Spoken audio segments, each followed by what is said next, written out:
This is Things You Might Not Have Heard, the news update from the Conversation Project. I am Jacob Payne, bringing you the update of news that you helped us pick out. You helped us select all the stories right now for today, 10 stories from the weekend that you deemed as conversation. We'll explain how that works out. These stories cover the gambit. They cover information, politics, current events, and pop culture news, and a big weekend of things to talk about. And things we're not talking about, oddly enough, are some stories that seem like they should be there. We're not talking much about the killer in New York City on the CEO, but we do have a kind of twist on that one. Not talking about the search because everybody wants him to get away.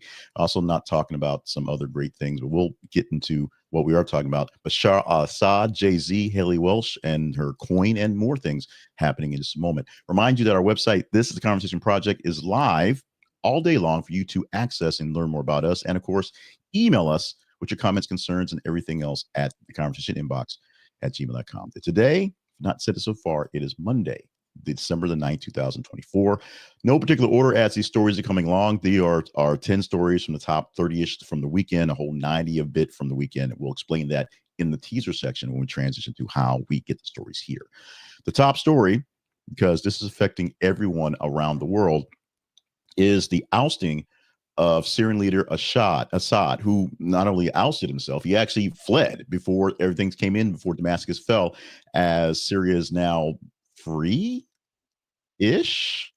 So let's go to the story that we have. The best actual write up, as this thing is extremely fluid. Syrian President Bashar al-Assad fled to Moscow with his family after rebel forces seized control of Damascus and basically ended the 24-year rule of him for the year rule of his actual family over dominating Syria. The 12-day offensive by rebel groups led by Hayat Tahrir al-Sham, known as HTS for short, culminated in the capture of the capital, prompting Assad's departure. Russia is a longstanding ally of Assad, despite all the craziness going on. And the Kremlin was more than happy to give him asylum to get out of the nation. Humanitarian reasons were stated to get him out of there. Now, what you're seeing in all the coverage right now is a mixed bag of freedom, people not being under the regime of Assad, and a lot of uncertainty. Number one, President Donald Trump, elect Donald Trump, is saying we don't need to be in Syria anymore, helping out any rebels. So he'll probably pull them out pretty quickly. Number two, there's a border, essentially a buffer zone in Israel, between Israel and Syria. And Israel decide, hey, why don't we go in and move into this buffer zone? Israel's now taking territory, taking land, taking possessions of stuff in Damascus. We have a nice little big old powder keg right there in the middle of the Middle East, and it's going to get pretty bad before it gets better. These things always get bad before they get better, or at least questionable before they get better. There's a lot of talk back and forth between the Arab League, the Golden Heights, the United Nations. Everybody's trying to calm down all the assumptions, all the actual issues in Syria right now, because the big bad Assad is now gone. But the vacuum that is there, and the people in charge, who are right now being very diplomatic, putting on suits and ties and going on TV and talk about things, are doing great until something happens, and they don't. What we thought was going to be the big international story of the week was going to be Donald Trump. We're not talking about Donald Trump's interview with Kirsten Welker yesterday, because we'll bring that up in a moment. But we did see a lot of Trump over in Paris. Now, Donald Trump, not an official envoy to the United States, but being summoned, we'll say it that way, by the leader of Paris as they were prepared to reopen Notre Dame. He was one of many dignitaries brought in. Many heads of states were there. Him incoming head of state for the United States. Joe Biden, the vice president, or the not vice president. That was a Freudian slip. The first lady came in to actually officially host for the United States. Donald Trump came in, met with a lot of folks, met with Prince William, met with Zelensky, did a bunch of talking, and basically said we need to cease fighting right now. The big story for this one is that even though he's not quite there, Trump is back on the global stage, even though Biden's nowhere near gone yet, physically at least. Donald Trump had meetings with many world leaders on the sidelines as he prepared for the Notre Dame Cathedral reopening. As I said, Emmanuel Macron had him there. Vladimir Zelensky of Ukraine, Prince William, and many other folks got a chance to speak to the new upcoming leader about what's going to happen going forward. And what's going to happen going forward is a big question. Everyone is sort of figuring out what's going on, where he's going to go with all of this, and what's going to happen in the future. It's going to be an interesting ride for us here in the States going forward, as how we, interesting right the first time. We'll see how this thing all plays out coming forward. Moving on to a headline that lasted the weekend, but it was barely there. But I want to make sure this one got in there because this is one that's been in my craw for a couple of days before we got into this one, and we put it in the first. Now the charges essentially are going out there. White nationalist Nick Fuentes arrested after allegedly throwing woman downstairs and pepper spraying her. We're going to read the article edited by the program editor to get you the details of this one. Far-right influencer Nick Fuentes, known for promoting white nationalist views, has been charged with battery following an incident at Berlin, Illinois residence. His Berlin, Illinois residence. I'm slowly butchering that name. Berwyn, Illinois residence. Happening back on the 10th of November, Marla Rose, a 57-year-old local activist, approached Fuentes' home to address his recent controversial online statements. Basically knocked on the door and said, "Hey, Nick, can we talk?" According to Rose, upon arrival, Fuentes opened the door, pepper sprayed her, and pushed her down the front steps. She also alleged that he took her phone, which was later returned by police. So that sort of happened. The altercation occurred shortly after Fuentes' address was leaked online following the contentious "Your Body, My Choice" post on X, formerly known as Twitter. The post, perceived as mocking women's reproductive rights, led to significant backlash and public dissemination of the home address, which led to the lady knocking on the door to talk about it, which led to Fuentes being pushed down, Fuentes pushing her down the steps. He surrendered to authorities on the 27th of November, formally charged with battery, and is scheduled to appear in court on the 19th of December. Reaching Fuentes via his attorney, Eduardo Cervantes, no comments whatsoever. Now, one of the weirder thing about Nick Fuentes is he's like black and Hispanic, but he's a white nationalist. It's weird, but it is what it is. It gets him his run, it gets him his actual juice, and it gets us something to talk about, something conversational. If you want to talk more about him, I'm not sure why, let me know in the comments, or of course, email me at conversationinbox@gmail.com. One more story before we take the break to promote ourselves, but actually two more stories to take a break to promote ourselves. But let's get into this one here about the federal appeals court upholding the law that says TikTok must be sold or being banned literally in months. We have not talked about this much with all the other things that are sort of happening, but guess what? TikTok has to be sold still. The federal appeals court has upheld the law mandating that ByteDance, the Chinese company that owns TikTok, must divest its U.S. operations by January 19th or face nationwide ban. It will disappear across all phones in the nation if not sold to a U.S. company. The court's decision addresses national security concerns and emphasizes the potential of the Chinese government to access American user data and influence content, which is a big deal. However, as you can see if you're watching the video with the picture of the guy showing free TikTok, many people who are users disagree. I'm a user, and I'm a user reluctantly because it's a way to reach out to people, and it does reach people very much. But as the app is owned by the Chinese government, by ByteDance, controlled by it, there are national security concerns. One day, the Chinese can say, "Hey, turn over our data," and they could do that. One day, Chinese can say, "Hey, push these little ads out to people," and they can do that. In China, they make kids turn their phones off like 6 o'clock. They cannot access social media. They can do that in China. It won't be quite that drastic. And right now, we're trying to figure out how to ban these things from children. Australia's got a big deal. They're going to ban it from 16-year-olds altogether. How that's going to happen is going to see. But one way to do it is just kill the apps, make the apps unavailable, period. And the U.S. has that in stock on the 19th of January if TikTok's not sold to a U.S. company. Is this fair? It's kind of a shrug shoulders things. We'll see how this thing plays out, though, in the next couple of weeks, because all we have is basically weeks. And now the fifth story, as we get ready to pause after this story to do the promotion of ourselves, let's talk about what we talked about this weekend. We already did a big video on this one, so we're going to kind of blast through this pretty quickly. But the college football playoff is set beginning in a few weeks, and we have all 12 teams, yes, 12 teams in the playoff. The first top 4 teams get a bye, and the next 4 teams have to play each other. And then the bowl season begins. And the bowls are essentially playoff games in the matchups. The top 4 seeds are Oregon, Georgia, Boise State, and Arizona. Interesting enough, Boise State gets a top seed in this thing with a schedule that is not quite as strong as Alabama, and SMU gets in as a at-large bid as opposed to Alabama. Alabama, a noticeable loss because Alabama essentially is a powerhouse team, but they do have a 9-3 record this season, and so that's partially what's bopped them out. Also, people hate Alabama. So there are pluses and minuses to all of that one. The College Bowl playoffs will begin very, very soon. Within weeks, we'll start seeing more football. Extra football, not necessarily a bad thing, but it is what it is. It really is about money. And we'll see how the money flows going through with this new 12-team championship. And if they can expand it to, yes, make more money. We take a quick break here to split up the news stories. 10 stories for this Monday. The rest of the week will be 8 stories. We'll explain how that works when we get to the teaser part in a moment. But right now, we need your help, need your assistance. We need to grow. We are at right under 1,600 subscribers on YouTube and various numbers there where we're a low creator there on YouTube. And we have low numbers, lowish numbers for the X and lowish numbers for Facebook where we're screaming this today. We need more people to see us. We need more people to engage in us. We need more people to grow the News Nerd Nation. So like, share, and subscribe to the video you're seeing right now. Like, share, and subscribe to the videos that you see on other places. Subscribe to the podcast audios that's in podcast spaces and enjoy what you're seeing. If you like it, I know I'm doing good work, so I know to do more of it. And the algorithms think it's good, so they'll show it to more people.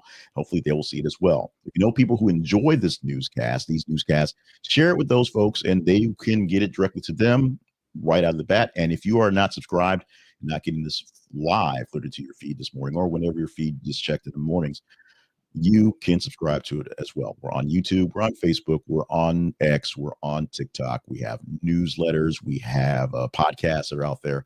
Wherever it is you want to get us, you can probably find us. So check us out all over the place online, and make sure you like, share, and subscribe to grow the News Nerd Nation.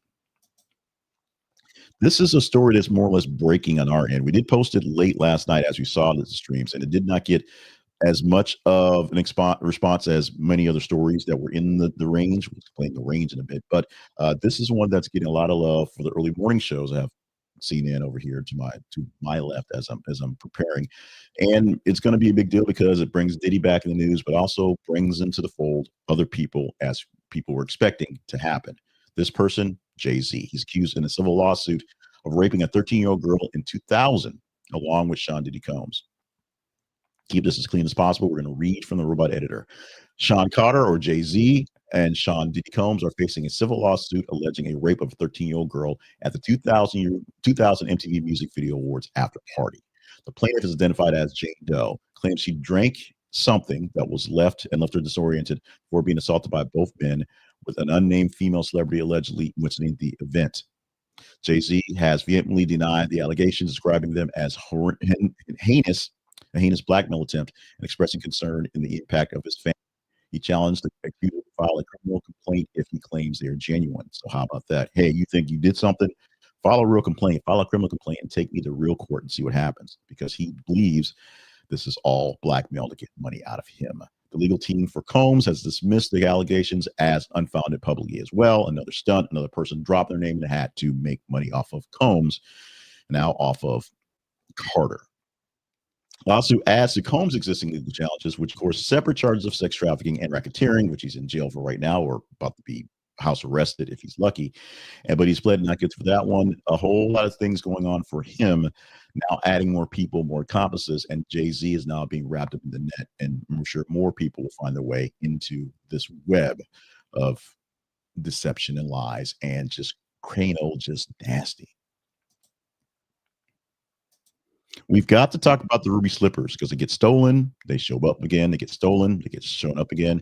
They've now shown up and they've now been sold. The ruby slippers that were stolen, worn by Judy Garland in The Wizard of Oz, are now worth $28 million as of an auction. The pair of slippers from the 1939 film The Wizard of Oz sold at auction, record-breaking $28 million.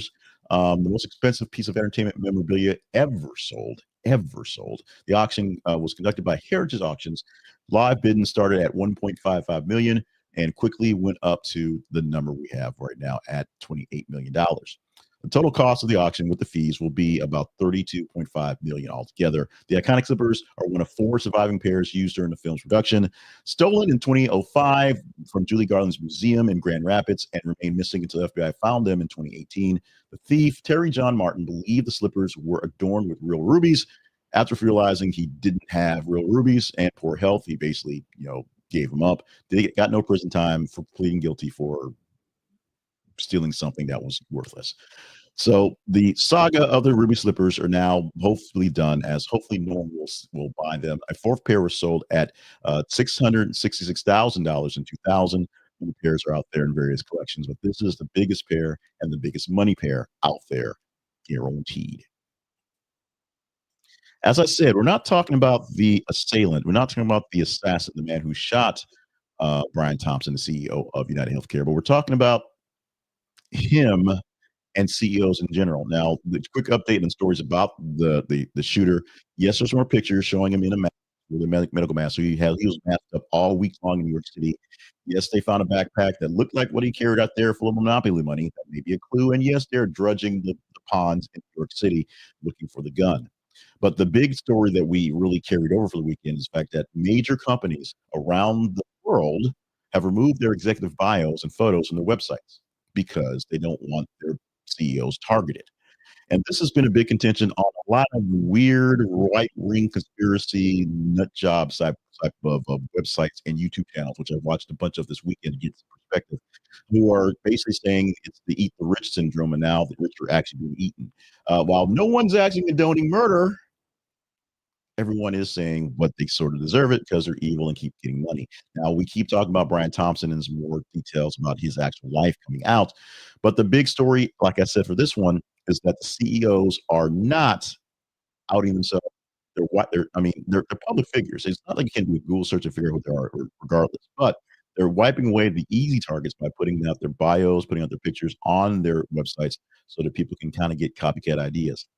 This idea or this whole ordeal is a bit too overly drawn, overly planned out to really be a copycat. I mean, if someone were to do this like right in the middle of the street, just sort of on a whim, it's one thing. But this is something planned out well in advance. The trip into New York City, the trip out of New York City, apparently, and the fact that all these things are sort of clues, which give us something to talk about.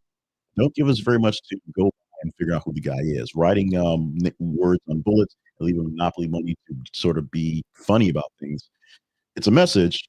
It's not a very coherent message. It's not a very straightforward message, but it's a message going out to, I guess, United Healthcare and the folks who care for Brian Thompson and the folks who are now afraid about themselves. So the About Us leadership pages have been basically wiped from all the major healthcare groups and other big companies because of fear.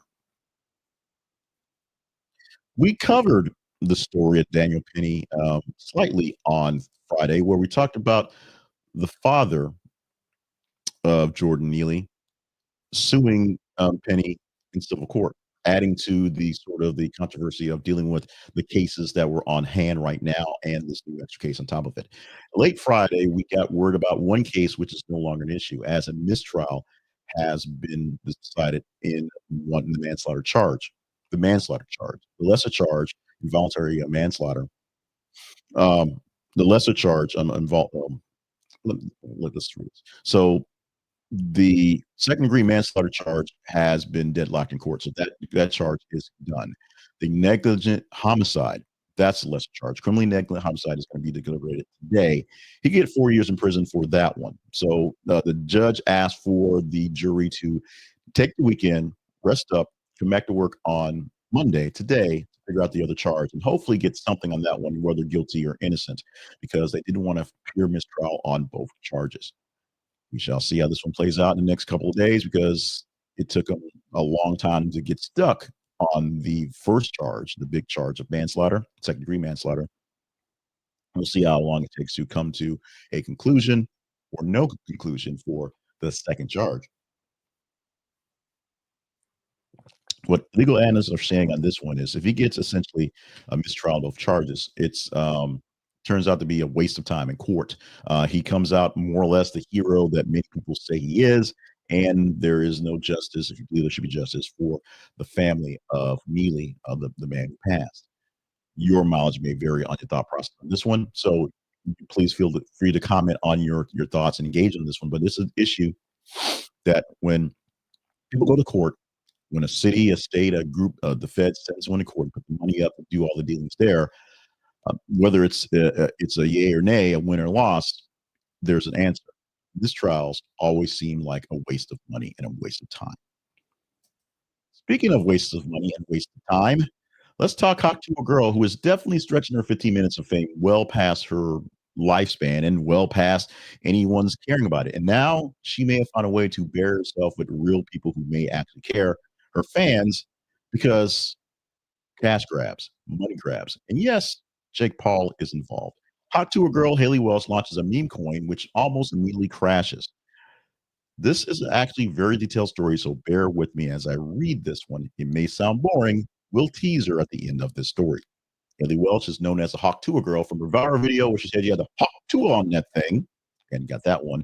Had a meme coin based on the sort of thought process called at or dollar sign Hawk on Solana blockchain. So it's a meme coin. It's a Bitcoin. It's a coin uh, currency. You can trade it. I'm not sure what you're going to buy with it, but you can trade it. Coin experienced an initial surge and reached a market capitalization of $490 million, and then dropped about 91% within hours of this actual launch. Rapid decline has been led to allegations of a pump and dump scheme, with critics suggesting that insiders would early access amassed large quantities of the coin and sold them as soon as they could when they opened up. Welch has denied these claims, asserting that neither she nor her team sold any tokens during the launch of the measures, such as high transaction fees were implemented to deter such activities. But there's a little bit back and forth. If you want to know deeper details about how these things work, look up CoffeeZilla. CoffeeZilla, who is an internet sleuth, if you will, who's been chasing down internet bad guys and had a contentious conversation with Haliey and her team on a Twitter space, X space, whatever you're calling these days, when she was explaining, y'all, I didn't cheat, y'all. This was just all kind of blah, blah, blah, blah, blah. And it was just a nut job show of just showing that she got caught and just doesn't know how to get out of it. In fact, all videos all weekend of people essentially copying the CopyZilla formula, just taking CopyZilla's actual videos and talking them up because clicks, which is what I'm doing here, going back and forth. But I have the newsy aspect of it, if you will. Um, Hawk is a coin that a lot of people have seen just went up, it went down as a cash grab. Now, the people who are holding the bags are the fans who bought a piece of Haliey, bought a piece of this coin right when it opened up. And as the insiders who got a chance to buy it up quickly, sold it off quickly, the valuation, as we said, dropped 91% within hours. We will see if the feds will have to be involved in this one as a pump and dump, and if Haliey Welch will have real issues going forward. Of course, Haliey Welch is backed up a lot by being her podcast being run by Jake Paul's company, and that podcast is losing a lot and a lot and a lot of actual um, eyeballs and earballs going forward. One should have mentioned the fact that Haliey Welch really has no actual personality and really can do anything but talk in a deep southern drawl, which after some point in time gets to be old. And apparently her 15 minutes of extended time is about to run out. Let's talk about our teaser story for the morning. Teaser story is a part where we shift out of talking about the headlines, 10 stories we got to you, and tell you how we get the stories into the headlines. And this is one story that may make it if you wanted to be there. Now, we get the teaser story by you literally telling us what stories to talk about. You help us make our rundown. Follow our feeds on Facebook and X. Facebook.com/, this is the conversation project, and X.com. I know it says Twitter in the scroll, but X.com/TH_conversation. What you'll see every 50 minutes or so are news articles posted by us for you to engage in. So as you're checking your feeds for other people doing stuff and Haliey Welch coins, you can see what we're talking about, engage in those stories, and let us know if they're worthy of talking about. Like them, love them, hate them, share them. That's how engagement works. Higher we get engagement of a story, better chance of talking about it in the next iteration. Tomorrow's iteration and the rest of the week, 8 stories for the day to give to you from the top 15 or so from 30 in a day. Today, we had 30 stories for the weekend, took 10 of the top ones and gave you stories from here, or took 30 of the top ones, gave you 10 here as well. Now, we didn't talk about Trump's interview with Kristen Welker from yesterday because we put it in for today to get more discussion as there's more time to really break it down with all the news that happened over the weekend. I mean, like I said, I fumbled the bag trying to talk about stories we weren't talking about, but we're not talking about the Ray Gun musical that's not happening. Bill Belichick and his girlfriend, who's old enough to be his granddaughter, maybe great grand, and of course, the weirder stories, the odder stories, where Oppenheimer's Emma Dumont is now coming out as transmasculine, which I'm going to announce I don't understand. Now non-binary going by they, their pronouns. Those are stories that were very much in contention. Trust me, that Bill Belichick was almost there, but we didn't talk about that one. Will we talk this one right now because it is a bigger deal with Donald Trump. Donald Trump says he won't stop seeking administration from seeking retribution. Totally misread that. Donald Trump says he won't stop administration from seeking retribution. The headline for the story initially is that he's going to pardon the January 6th rioters. That's what you see on the video. But headline from the pre thing is there. Now, in the interview with Kristen Welker, a whole lot of things were said. But one thing that was really kind of mentioned is that Donald Trump is really believes that the January 6th, he calls them hostages, should be freed, and he's going to pardon them all on day one. A lot of day ones for Donald Trump, and that the people on the January 6th commission should all go to jail. And he's not going to stop. He's not going to push for that check out. He's not going to really tell his Department of Justice to go do that. But if they did that, it wouldn't be a bad thing. Last week on Friday, we promoted the snack wrap coming back to McDonald's. That obviously didn't make it into the queue with so much actual big news happening this week, but it is a big deal for those folks, and so get a snack wrap coming back next year on the Dahlia menu. But if you want to talk about Donald Trump and his interview and the January 6 hostages and the retribution that he says he's not saying he's saying, although he's saying it a lot, just engage in the story. It's going to come down pretty soon after I finish do this live feed on here and just chat it up. We'll take care of it. You make this a big story. We'll make it into the 8 stories for tomorrow. As we approach Christmas time, today being the 9th of December, so making it 16 days to Christmas. We are in that range, 2-week range where you got to make sure you got that right gift coming. And if you can't get the right gift coming, how about just sending some flowers? Flowers are great. Flowers are awesome. Flowers good for birthdays, anniversaries, and just because. And with the seasons coming, you can order a great bouquet to many folks as you want to, and do it now with Flowers Fast. Or you can remember this website. Remember this link. Remember this in a time when you are on the last minutes of buying something. Remember, last minute gifts for Christmas don't really work because Christmas Eve and Christmas Day ain't nobody open. So if you want to send these flowers, go ahead and send them now. They also have great bouquets that are snack types. They have bouquets that are cookies, various smoked meats I've been saying a lot, and of course the fudge covered Oreos that are all the rage, and they're decorated in Christmas Eve type dealios. Check them out today at Flowers Fast and use our link so that you can get us a little help. You get nothing more on your cost, but we get a small commission for you using this. It's a conversationproject.com/flowersfast. This conversationproject.com/flowersfast. And like I said, this is fast. It's easy, hassle-free, same-day delivery in many cases for flowers. And if you want those great gifts, they'll get there next day in most cases. And it's really, really good to have in your back pocket. So make someone's day unforgettable, especially if you forgot to make it unforgettable firsthand with Flowers Fast. Quick chance to promote the Conversation Project. We live online in a world that's sort of counterculture, if you will. We think the news should be based on things that people want to talk about, things that are conversational, things that are interesting and in the news, but not so much being stuck on the heavy things that happen. The mainstream media is having a real transition of making sure that people get the news that they need, information, but also trying to get things that are also engaging as well. And as people are dumping into their silos and staying there for extended periods of time, it's becoming a harder issue to make these things work. So how do you make these things work? You go to a place like us. We aggregate news. We give it to you to basically let us know what's good about it. And we talk about the stories that you deem conversational based off of the numbers. Like we said earlier in the teaser part, we give them to you to engage in. We take the ones that seem most engaging, pick the ones that make the best storylines for the morning. Go to our website. This is a conversationproject.com. Find out all you can about us, more about us, and doing less rambly things on the mornings and long running in the mornings. We have all the things there, including replays, recaps of even better episodes, information on how we got here, links to our sponsors, links to our partnerships page, all those things and more. If we are not good enough for that, we ask you to just stay with us for the stuff that's most important. Staying on the feeds, checking the feeds for stories, engaging. We know what stories are most important. Emailing me at the conversation inbox at gmail.com to let me know what I can do to make things a little better in the processes. Process is now done for Monday, December 9th, 2024, for things you might not have heard. I am Jay Cleveland Payne. Thank you so much for joining us for the ride today. A little rough ride this morning, a little rough morning than today, to be honest, and a lot of things going into the holiday weekend. But with a big batch of news in the past, we are so glad to be able to do that. So since I'm overly late right now, a little bit of extra promotion.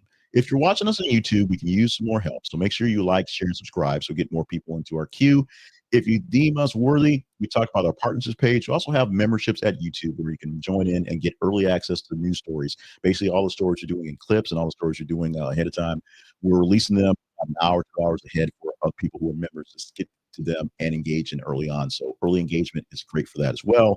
And of course, stickers and chats and super things are great as well. Thank you so much for being a part of the family. On the way next is a edition of a little extra conversation for Monday. Interesting topic on the day. Well, I think it is, and more fun stuff along the way. Join us for engaging stories because you tell us what stories are engaging, and we'll let you know what stories you told us to engage in the most tomorrow morning for a Tuesday edition. 8 stories in the queue for tomorrow. In the queue for tomorrow. Things you might not have heard.